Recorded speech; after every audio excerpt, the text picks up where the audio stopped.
आज एक खबर ने तहलका मचा दिया है मेरे पाकिस्तानियों। क्यों?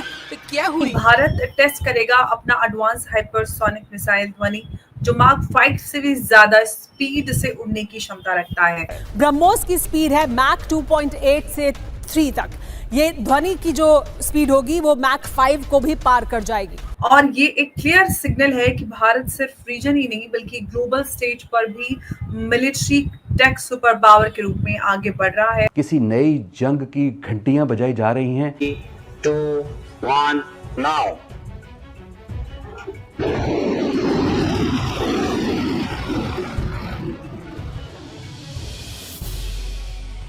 $7,400 किलोमीटर प्रति घंटे की रफ्तार, 6,000 किलोमीटर से भी अधिक की रेंज। यह मिसाइल इजराइल के आयरन डोम और अमेरिका के थार्ड जैसे एयर डिफेंस को भी मात दे सकती है। और बहुत जल्द यह ब्रह्मास्त्र भारत की डिफेंस फोर्सेस में शामिल होने वाला है। अगर पाकिस्तान दुनिया के नक्शे पर मौजूद रहना चाहता है तो दहशतगर्दी की हिमायत रोक दे। जनरल उपेंद्र द्विवेदी ने भारतीय फौजियों को किसी भी एक्शन के लिए तैयार रहने की हिदायत देते हुए ऑपरेशन सिंदूर के दूसरे मरहले के आगाज का भी इशारा दे दिया है। भारतीय फौज की जानिब से ऑपरेशन सिंदूर 2 का इशारा दिया जा रहा है। अहम बात यह है, आवाज की रफ्तार से करीब 6 गुनी ज्यादा स्पीड से 6,000 किलोमीटर दूर दुश्मन के परखच्चे उड़ाने में सक्षम यह मिसाइल। लेकिन एक बार फिर सर इसी तरह की स्टेटमेंट शुरू हो गई हैं और भारत की तरफ से भी कहा जा रहा है कि हम एक और अटैक की तैयारी कर रहे हैं। जो हमारी ब्रह्मोस जो मिसाइल है वो सुपरसोनिक मिसाइल है, इसकी स्पीड है 2.8 माक और ये ध्वनि जो रहने वाली है इसकी जो स्पीड होगी माक 5 होने वाली है। भारत की तरफ से जो नए धमकी आमेज बयानात सामने आए हैं, भारतीय वजीर दिफा राजनाथ सिंह के बयानात हैं, भारतीय आर्मी चीफ के बयानात हैं, भारतीय एयर चीफ के बयानात सामने आए हैं। हाइपरसोनिक के अंदर भी हम बहुत सारी उसके वेरिएंट्स बनाने वाले हैं। इस मिसाइल का जो शेप है वो कॉनिकल है। ये शेप मिसाइल को हाइपरसोनिक स्पीड में भी स्टेबल बनाए रखेगा। इसमें डेल्टा विंग्स का इस्तेमाल किया जा रहा है जो इसे मनूवर करने की जो इसकी कैपेबिलिटी है उसको ज्यादा इंप्रूव करेगा। इसमें स्टेल्थ फीचर्स को भी शामिल किया गया है जिसकी वजह से इसके इंटरसेप्शन का खतरा भी बहुत कम हो जाता है। हाइपरसोनिक स्पीड में निकलने वाली हीट से बचाव के लिए इस मिसाइल में हीट रेजिस्टेंस की एक बहुत अच्छी कैपेबिलिटी दी जा रही है।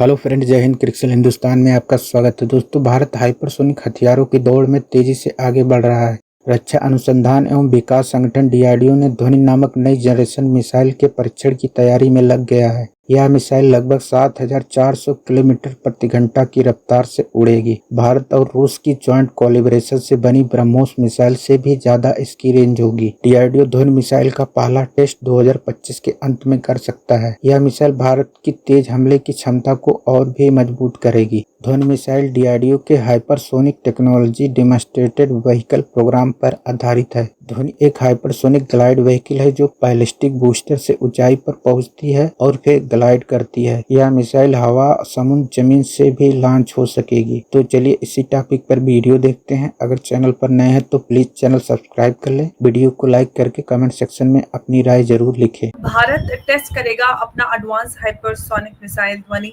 जो मार्क 5 से भी ज्यादा स्पीड से उड़ने की क्षमता रखता है। और ये एक क्लियर सिग्नल है कि भारत सिर्फ रीजन ही नहीं बल्कि ग्लोबल स्टेज पर भी मिलिट्री टेक सुपर पावर के रूप में आगे बढ़ रहा है। साथ ही प्राइवेट कंपनीज को मिसाइल एम्युनिशन प्रोडक्शन में एंट्री मिल चुकी है। तो बड़े अपडेट के साथ आज की चर्चा की शुरुआत कर रहे हैं और बड़ा इंपॉर्टेंट ये अपडेट है। और इस चर्चा में हमारे साथ एक बार फिर से शामिल है उमेश जी। उमेश जी, बहुत बहुत स्वागत है आपका। जय हिंद, नमस्कार। जय सिया राम अंबर जी। जय श्री राम उमेश जी। उमेश जी, ध्वनि के साथ साथ जो है भारत हाइपरसोनिक मिसाइल क्लब में एंट्री लेने जा रहा है। ये चाइना और रशिया की मोनोपोली तोड़ेगा क्या? देखिए, चाइना और रशिया की नहीं, इवन अमेरिका की मोनोपोली तोड़ेगा। भारत एक तरह से ये होम ग्रोन एक तरह से हाइपरसोनिक मिसाइल्स की टेस्टिंग लगातार करता जा रहा है। जो हमारी ब्रह्मोस जो मिसाइल है वो सुपरसोनिक मिसाइल है जिसकी स्पीड है 2.8 माक और ये ध्वनि जो रहने वाली है इसकी जो स्पीड होगी माक 5 होने वाली है। हाइपरसोनिक के अंदर भी हम बहुत सारी उसके वेरिएंट्स बनाने वाले हैं। उसका डिलीवरी सिस्टम्स कैसा रहेगा कि वो हमारे फाइटर एयरक्राफ्ट से भी हम डिलीवर कर पाएंगे और ऐसी भी मिसाइल्स होगी जो सी बेस भी हम कर पाएंगे और उसके बाद हम उसको इंटरकॉन्टिनेंटल बैलिस्टिक मिसाइल जैसा भी बना पाएंगे। अमर जी, सबसे बड़ी बात है कि ये जो मार्क 5 है सिर्फ मार्क 5 नहीं रहेगी, एटलीस्ट मार्क 8, 9 या 11 तक होने वाली है। मेरा ये मानना है कि भारत इसके अंदर जो प्रोडक्शन जो करने वाला है, इससे हमारी जो कैपेसिटी है वो बढ़ जाएगी। इसको कोई भी दुनिया का कोई भी मिसाइल डिफेंस सिस्टम इंटरसेप्ट नहीं कर पाएगा। ये एक तरह से डेडली होने वाला है। अगर ऑपरेशन सिंदूर अगर जल्दी होता है तो हम इसका वापस इसको नूर खान बेस के ऊपर हम इसको वापस यूज भी कर सकते हैं, क्योंकि टेस्टिंग हुई है। तो टेस्टिंग के बाद इसका प्रोडक्शन होगा, प्रोडक्शन के बाद आर्मी एयरफोर्स सब इसका ऑर्डर देने वाले हैं। तो ये चीज ऐसी है, इसका कंटिन्यूस डेवलपमेंट होगा, इसके अलग अलग वेरिएंट्स आएंगे और इसका मिनिएचराइजेशन भी होगा, ताकि मतलब इसको कम प्रॉब्लम्स के साथ इसको लॉन्च किया जा सकता है। सवाल है वो ये कि जो प्राइवेट कंपनीज हैं उनको मिसाइल और एम्यूनिशन प्रोडक्शन में लाना, ये किस तरह का कदम रहेगा? देखिए, भारत के ऊपर अभी खतरा मंडरा रहा है और भारत अभी जो ऑपरेशन सिंदूर हुआ था वो 4 दिन के लिए हुआ था। बाई चांस सोच लीजिए अगर हमें 2 फ्रंट वॉर करना पड़े, पाकिस्तान और चाइना साथ में हम पे अटैक कर दे, तो हमारे पास एम्यूनिशंस नहीं रहेंगे। जो भारत की कंपनीज है जैसे Bharat dynamics limited, Bharat electronics limited, इनके पास एक लिमिटेड कैपेसिटी है। अब प्राइवेट वालों को अगर हम ये परमिशन दे देते हैं, देन यू विल सी देश के अंदर एक प्राइवेट पब्लिक इकोसिस्टम बनेगा जिसके अंदर हमारे पास ऑप्शंस बढ़ते जाएंगे। अभी मिसाइल सिर्फ भारतीय डायनामिक्स बनाता है। अभी सोच लीजिए बाकी कंपनी जैसे देश के अंदर है अदानी एरोस्पेस, फिर बाद में रिलायंस की एक डिफेंस कंपनी है, और फिर टाटा एडवांस सिस्टम्स लिमिटेड है, महिंद्रा है। इनके अंदर भी कैपेसिटी और कैपेबिलिटी है कि ये देश के अंदर एम्यूनिशन प्रिपेयर कर सकते हैं।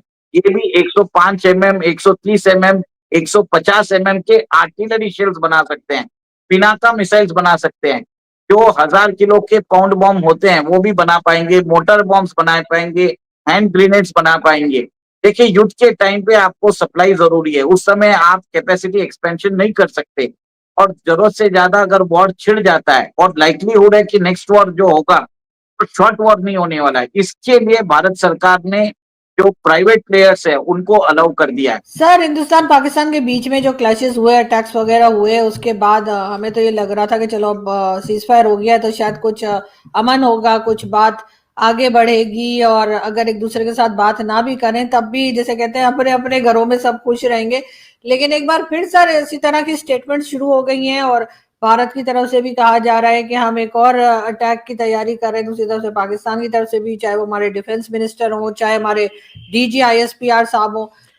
जी, ये बहुत ही अलार्मिंग बात है कि अब भी जो वार ऑफ वर्ड्स है ये हमारी रुकने का नाम नहीं ले रही। तो और ख़ास तौर पे हमें तो मेरे ख्याल में ज़्यादा मोहतात होना चाहिए कि we are a smaller country, we have limited resources, और हमारी इकानमी जो है बहुत बड़े क्राइसिस से गुजर रही है। और ख्वाजा आसिफ का मुझे बहुत हैरत होती है कि वो 2006-7 में अब देखिए किस तरह की बातें किया करते थे, और कई लोगों ने उनको एम्बैरस करने के लिए वो पुरानी वीडियो कई दफ़ा लगाई भी है कि ये आप ही हैं, आप ये क्या बातें कर रहे थे उस वक्त मिलिट्री एस्टेब्लिशमेंट के बारे में। तो आप पता नहीं वो उसका कुफारा अदा कर रहे हैं, क्या कर रहे हैं।